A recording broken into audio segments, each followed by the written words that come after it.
अरे यार, कल 150 रुपया किलो आटा बेचेगा, 200 रुपया किलो आटा बेचेगा आपका बाप अडानिया अंबानिया, तो तू क्या कर लेगा भाई? कैसे रोकेगा? कौन सा कानून है तुम्हारे पास? कौन कानून है भैया? नहीं है ना। सब फेल हो जाता है मोदी जी। जैसे ही आप नारा लगाते हो जय श्री राम, चाहे वो कलकत्ता से हो, चाहे वो अपने घर से हो, कहीं से भी, क्या दिमाग पाया यार। You are a great Modi ji, you are a great.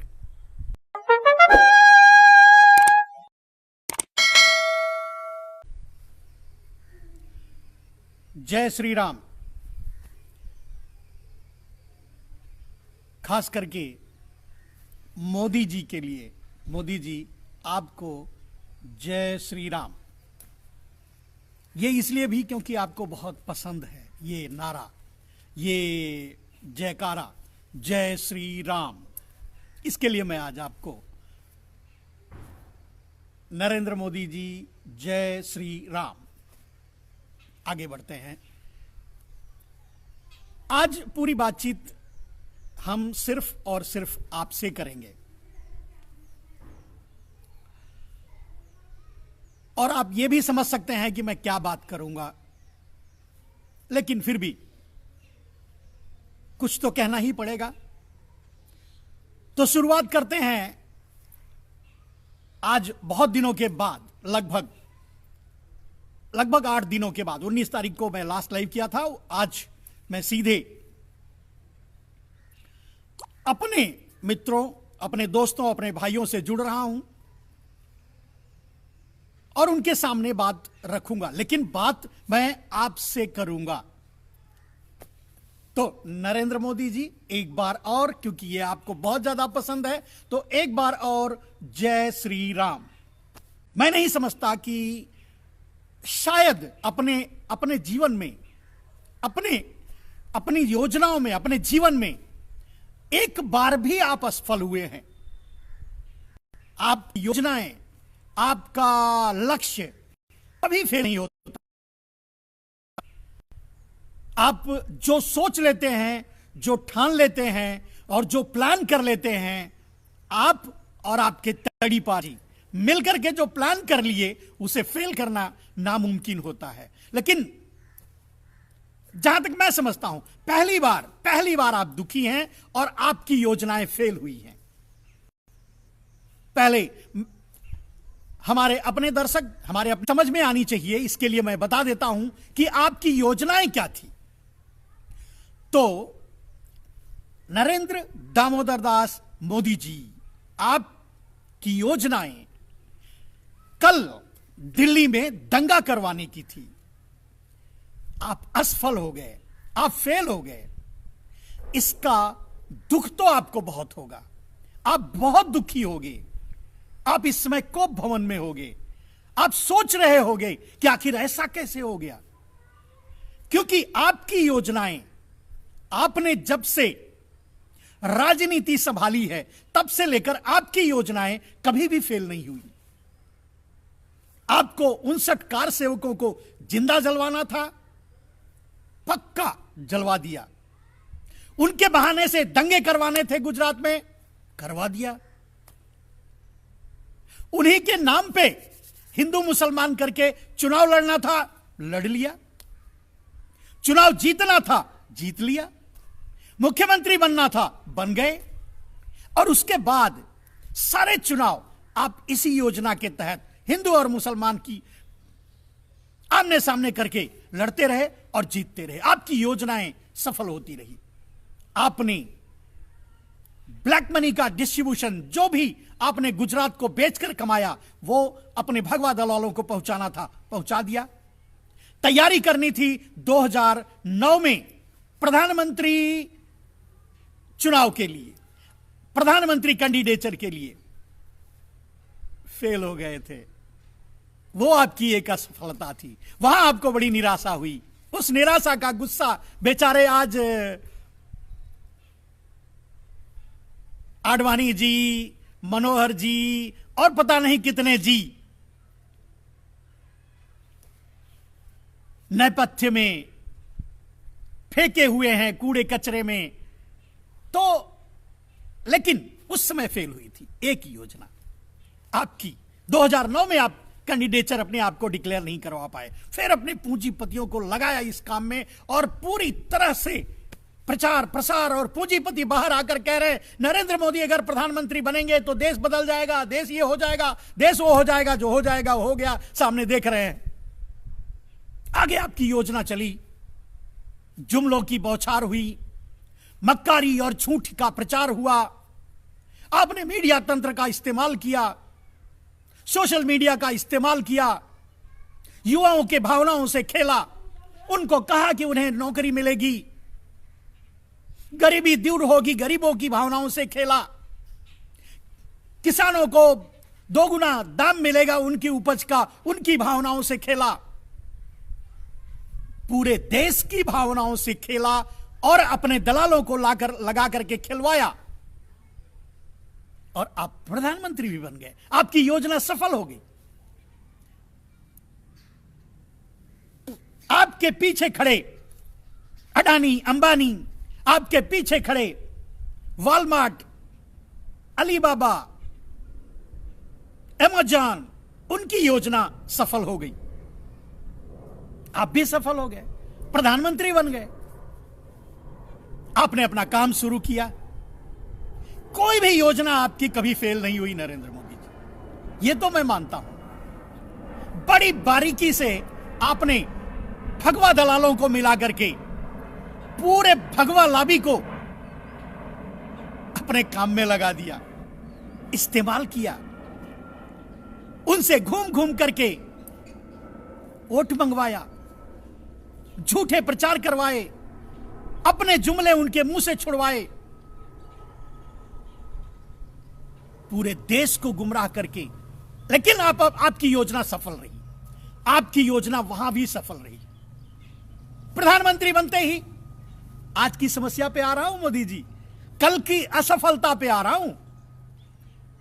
लेकिन यह बताना इसलिए जरूरी है कि कितनी सफल आपकी योजनाएं कितनी सफल होती हैं और आप इतने सफल साजिशकर्ता, इतने सफल खतरनाक प्लानर होते हुए भी कल की योजना आपकी कैसे फेल हो गई, ये इस बात पर मैं आऊंगा।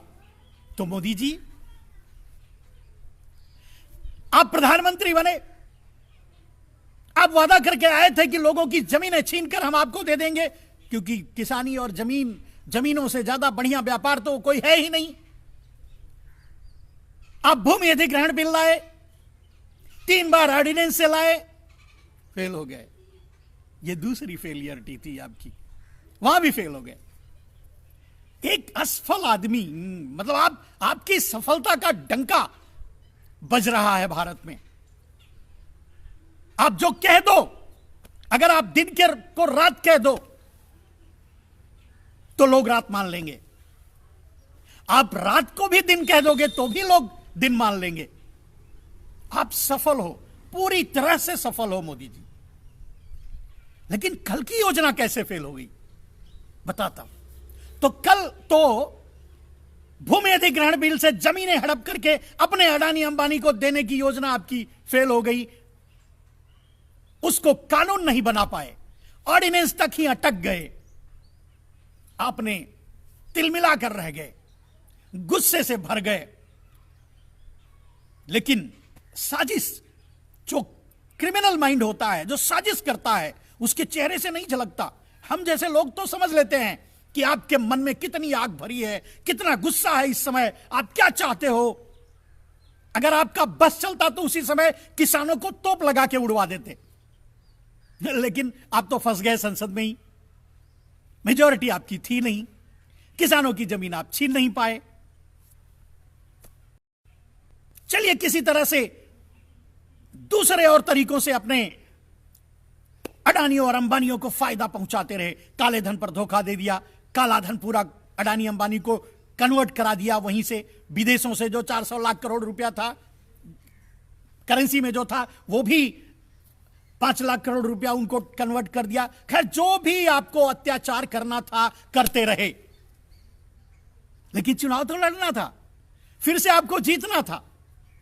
पूरी आपकी लॉबी जो इस बात का इंतजार कर रही थी, क्योंकि लक्ष्य तो था कि किसानों की जमीन कैसे, पूरे देश की जमीन कैसे, पूरे रेलवे की जमीन कैसे, पूरे सब कुछ अडानी अंबानी को दिया जाए। आपकी योजना तो यही थी। तो आगे बढ़ते रहे, बर्दाश्त कर लिया और फिर अगर दोबारा हार जाते तो बड़ी मुश्किल होती, योजना फेल हो जाती। तो आपकी जो पूंजीवादी पूंजीपति लॉबी है ना, वो उनका कब्जा तो है ही है ईवीएम पे। वो जिसको चाहेंगे वही चुनाव जीतेगा, तो वो तो चाहेंगे कि आप जीतोगे।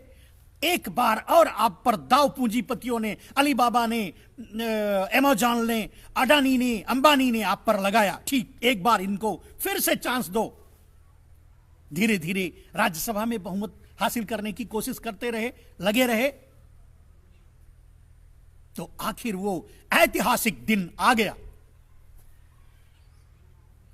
चुनाव जीतने के लिए, फिर से प्रधानमंत्री बनने के लिए लगा कि आपके हाथों से निकलने वाली है। फिर आपने एक क्रिमिनल माइंड से साजिश किया, जो मैं हमेशा बोलता रहा, मोदी जी आपको हमेशा कहता रहा कि मोदी जी आप यही करोगे, मोदी जी आप यही करोगे। ये भारतीय नहीं समझ पाते, मैं क्या करूं? इनको समझाने की कोशिश करता हूं, इनको समझ में ही नहीं आता, पल्ला ही नहीं पड़ता। क्यों नहीं समझ में आता ये मैं बाद में बताऊंगा, थोड़ा आगे चल करके। तो अब अपनी योजना में लग गए कि किसी भी कीमत पे चुनाव जीतना है। मैं चिल्लाता रहा, लोगों को बताता रहा, कहता रहा, अरे यार ये आदमी दंगा करवा देगा, ये आदमी सैनिक को मरवा देगा, ये पाकिस्तान से हमला करवा देगा, ये चीन से हमला करवा देगा, ये चुनाव जीतने के लिए कुछ भी कर डालेगा। मैं चिल्ला चिल्ला के हार गया, किसी को समझ में नहीं आई। क्यों समझ में नहीं आई नरेंद्र मोदी, जानते हैं आप? क्योंकि आप नारा लगा रहे थे जय श्री राम। कैसे समझ में आएगी किसी को? अफीम खिला दिया आपने, तो जय श्री राम का अफीम खिला दिया, लोग सो गए। होता रहा है जैसा युगों युगों से होता आया है। जय श्री राम का नारा लगा सोमनाथ के मंदिर में, पूरा लूट के लेके चले गए। लोग जय श्री राम का नारा लगाते रहे, जय श्री राम का नारा लगा। अंग्रेज आए, पूरे भारत पर छा गए, पूरे भारत पर राज कर लिया। आप लोगों ने हाथ मिला लिया, आप लोगों ने दलाली ले ली, आप लोगों ने दलाली कर ली ईस्ट इंडिया कंपनी की। लेकिन लोगों को आपने जय श्री राम में उलझा दिया। आप नहीं, आपके पूर्वजों ने। भाई आप तो उस समय नहीं रहे होगे, आप तो अस्तित्व में ही नहीं थे, फिर भी चलो कोई बात नहीं, आगे आते हैं। तो आपने बड़ी चालाकी से, आपको जो करना था कि देश में एक नकली राष्ट्रवाद पैदा करना है। कैसे करना है? अभी पाकिस्तान से हमला करवा दो। ठीक है, पाकिस्तान को हिम्मत ही नहीं हो रही हमला करने की, क्यों करेगा? उसको क्या फायदा है? आपने आइडिया निकाला, आपने अपने ही 44 सैनिकों को आरडीएक्स लगवा के अपने ही आतंकवादियों से उड़वा दिया। Good, well plan Narendra Modi ji. कोई जांच नहीं होने दी। क्या क्या प्लानिंग है आपकी? कोई जांच नहीं होने दी, किसी को जानने नहीं दिया। उसके बाद अपने ही 44 सैनिकों की लाशों पर खड़े होकर के आप पार्क में फोटो खिंचवा रहे थे, आप कहीं और रैलियां कर रहे थे, चुनाव प्रचार कर रहे थे, करते रहे। लेकिन जो अफीम आपने जय श्री राम का पिला दिया है, तो वो उसके आगे बढ़कर सोचने की क्षमता ही खो जाता है। ये देश कुछ ऐसा ही रहा है, शायद इसीलिए तो हजारों साल ये देश गुलाम रहा है।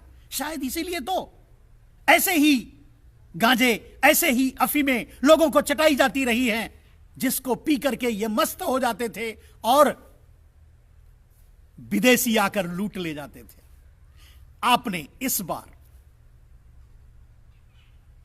44 सैनिकों की लाशों पर खड़े होकर के नारा लगाना शुरू किया, अभिमन्यु हम वापस लाए, देखिए हमने विश्व विजय, पाकिस्तान घर में घुस के मारेंगे। मिलिट्री कहती रह गई कि भाई मुझे पता नहीं वहां कितने आदमी मरे, आप प्रचार करते रहे कि 350 मार दिए हमने आतंकवादियों को। खैर, ये तो आपका स्टंट है, माहिर हो आप इन सब चीजों में। क्या क्या दिमाग पाया है नरेंद्र मोदी जी, प्रधानमंत्री हो तो ऐसा। तो आपने अपनी साजिश में कामयाबी हासिल कर ली, फिर से प्रधानमंत्री बन गए। 44 सैनिकों के मरवाने के बाद, अभिमन्यु का ड्रामा करने के बाद भी आप प्रधानमंत्री नहीं बन पाते, ये तो मैं भी जानता हूं, आप भी जानते हो मोदी जी। तब भी आपको ईवीएम की हैकिंग करवानी पड़ी, तब जाकर के आप प्रधानमंत्री बने। पूरी अमेरिका की टीम, पूरी चाइना की टीम लगी हुई थी आपके साथ, उनकी टेक्नोलॉजी लगी हुई थी हैकिंग करने में। हैकिंग नहीं, प्रीलोडिंग, डेटा प्रीलोडिंग के जरिए आप फिर से प्रधानमंत्री बन गए। ईवीएम के नाते फिर से प्रधानमंत्री बन गए। सारे नाटक के बाद भी आप हार जाते। वेल प्लान नरेंद्र मोदी जी, आपके दिमाग की दाद देनी पड़ेगी। लेकिन आपका वो गुस्सा, किसानों की जमीन आप छीन नहीं पाए थे, वो गुस्सा आपके अंदर था, वो आपके अंदर आग चल रहा था। 5 साल से आपके अंदर की जो आग थी, वो इस 3 किसान बिल में आप उड़ेल दिया पूरे देश के ऊपर। 3 किसान बिल, आखिर साजिश करते करते करते आप मैदान में आ ही गए। आपको भूमि छीनकर, जमीन छीनकर, चाहे वो रेलवे हो, चाहे वो किसानों की हो, चाहे कोई भी, पूरे देश को आपको अडानी अंबानी को देना था। लगे रहे, कामयाब हो गए। फिर आपने क्या किया? तो आप ये 3 बिल लाए। अब ये 3 बिल किसको समझाया जाए मेरे मोदी जी? आप तो अब जिसको समझाने की कोशिश करते हैं वो बोलता है जय श्री राम, फेल हो जाता है। किसको समझाए, कौन सुनेगा? मैं बोलता हूं भाई, अरे मेरे भाई, जो नरेंद्र मोदी किसान बिल लाए हैं, आपके लिए बताता हूं, हमारे मोदी जी जो किसान बिल लाए हैं, उसमें पहला बिल भंडारण की असीमित क्षमता पूंजीपतियों को दे रहे हैं। और पूरे देश में महंगाई का, बेरोजगारी का और समस्याओं का सबसे बड़ा कारण तो यही था, भंडारण, यानी जमाखोरी। मोदी जी, अब आप जमाखोरी का लाइसेंस दे करके देश को यह बता रहे हो कि तुम्हारा भला होगा। मैं बताने की कोशिश कर रहा हूं, अरे रे भाई, मेरे मित्र, मेरे दोस्त, मेरे भारतीयों, अरे समझो यार, ये कैसे भला होगा तुम्हारा? जमाखोरी महंगाई की सबसे बड़ी वजह होती है, और जमाखोरी का लाइसेंस दे करके मोदी जी आपको यह कह रहे हैं, अरे यार समझने की कोशिश करो। जानते हो लोग क्या बोलते हैं? जय श्री राम। मेरी सारी कोशिश फेल। जितना मैं समझाने की कोशिश करता हूं इस आम जनता को, इस भारतीयों को, इन भारतवासियों को,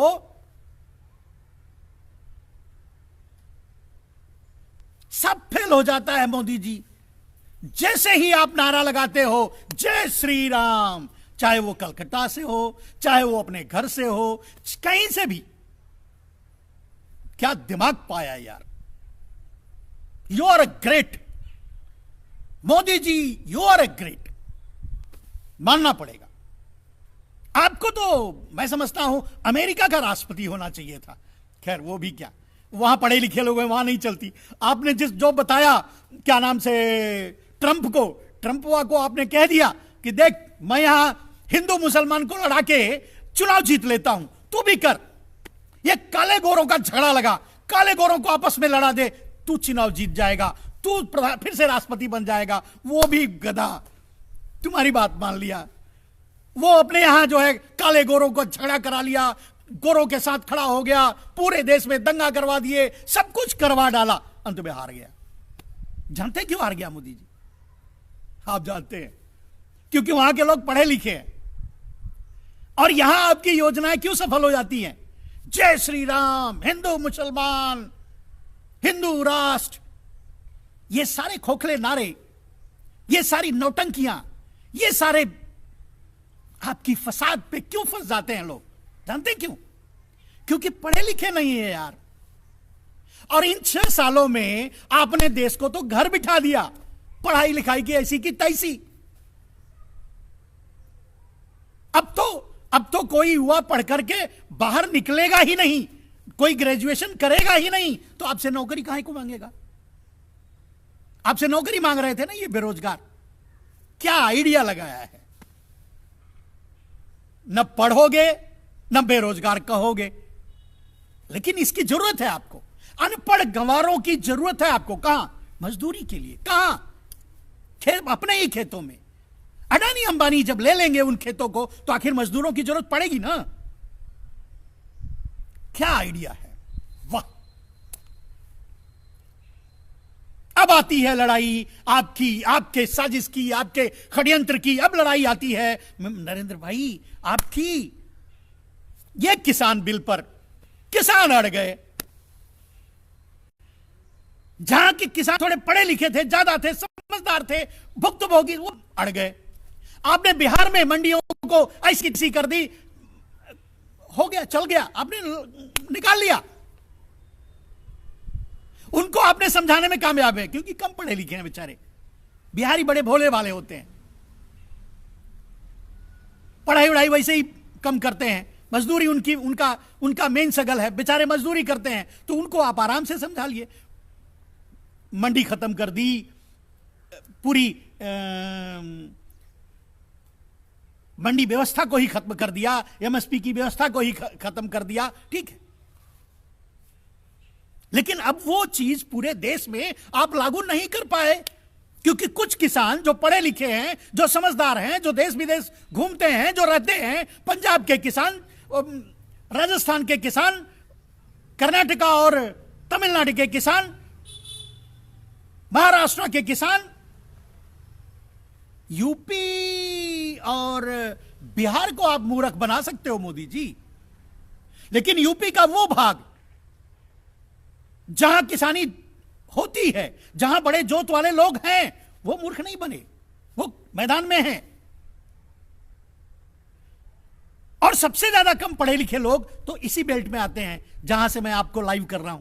ये जौनपुर, ये बनारस, ये आजमगढ़, ये बलिया के छलिया, यहां कम पढ़े लिखे हैं, नहीं समझ पाते आपकी साजिश को।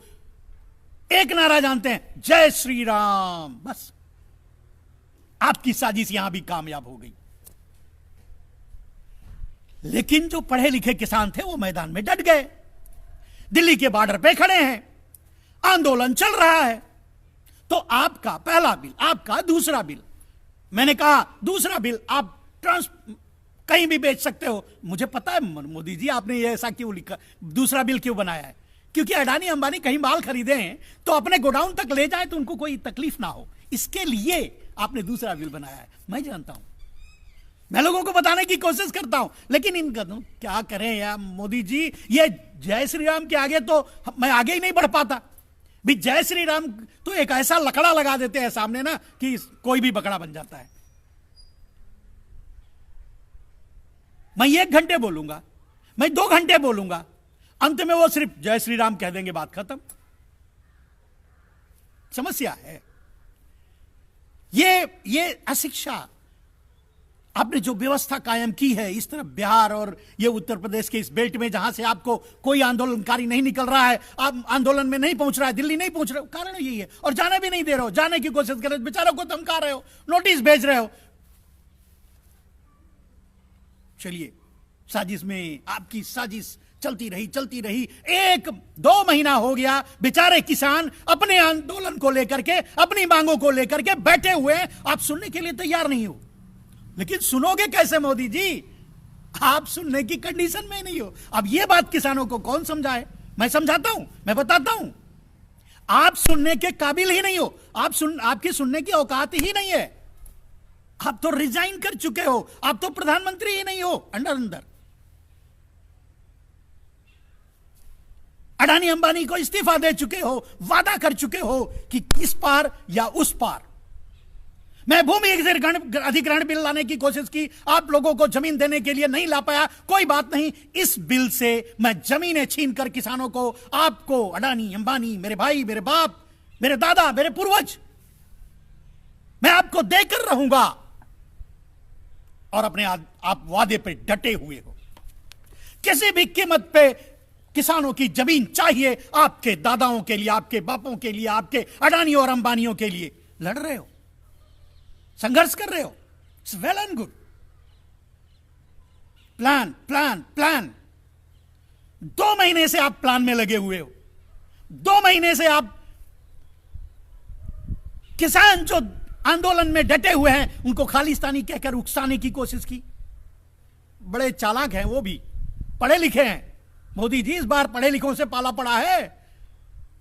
ये यूपी के उस क्षेत्र से नहीं आते हैं जहां कम पढ़े लिखे लोग रहते हैं, या बिहारी नहीं है ये पढ़े लिखे किसान हैं। ये पिज्जा खाने वाले किसान हैं मोदी जी। अरे यार, ये तो मसाज वाली चेयर भी लेके चले आते हैं उस आंदोलन में। तो ये मसाज वाले चेयर, मसाज की चेयर पर बैठने वाले किसान हैं मोदी जी।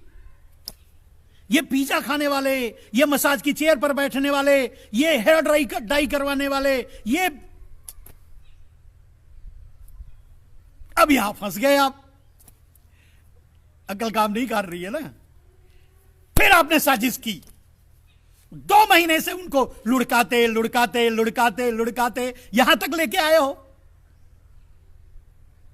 रोज गोली देते हो, मीटिंग करते हो, तारीख दे देते हो, मीटिंग करते हो, तारीख दे देते हो, मीटिंग करते हो। 2 गधे लगा के रखा है, वो पता नहीं कौन सा क्वालिफिकेशन है, वो क्या बोलते हैं उसका, आपका कृषि मंत्री तोमर है या गोबर है। अब उसे एक ही सवाल पूछ दो, अरे यार तोमर जी, हाय तोमर जी, मेरा वीडियो अगर आप तक पहुंचे तो आपसे मैं पूछ रहा हूं, तोमर जी, ये आपका ये मोदी है ना, वो कह रहा है जमाखोरी का लाइसेंस देकर कह रहा है देश विकास करेगा। अरे यार, देश विकास करेगा? जमाखोरी का जब 14 रुपए, जब जमाखोरी में लगाम है, सरकारी लगाम है, एफसीआई का कंट्रोल है, जब जमाखोरी पर 14 रुपया का गेहूं खरीद करके 50 रुपया में बेच रहा है, तो जब जमाखोरी का पूरा लाइसेंस आपके मोदिया दे रहा है तो वो क्या करेगा ये बताइए। अरे यार, कल 150 रुपया किलो आटा बेचेगा, 200 रुपया किलो आटा बेचेगा आपका बाप अडानिया अंबानिया, तो तू क्या कर लेगा भाई? कैसे रोकेगा? कौन सा कानून है तुम्हारे पास? कौन कानून है भैया? नहीं है ना। आप भी आ जाते हो, तोमर हो कि गोबर हो, यार गोबर खाते हो, कैसे बकाने आ जाते हो अपने ही किसानों को? गोली देते हो, नहीं अच्छा है किसानों के लिए, अभी भी बोल रहे हो किसानों के लिए ये कानून कैसे अच्छा है भैया? अब बताओ ना।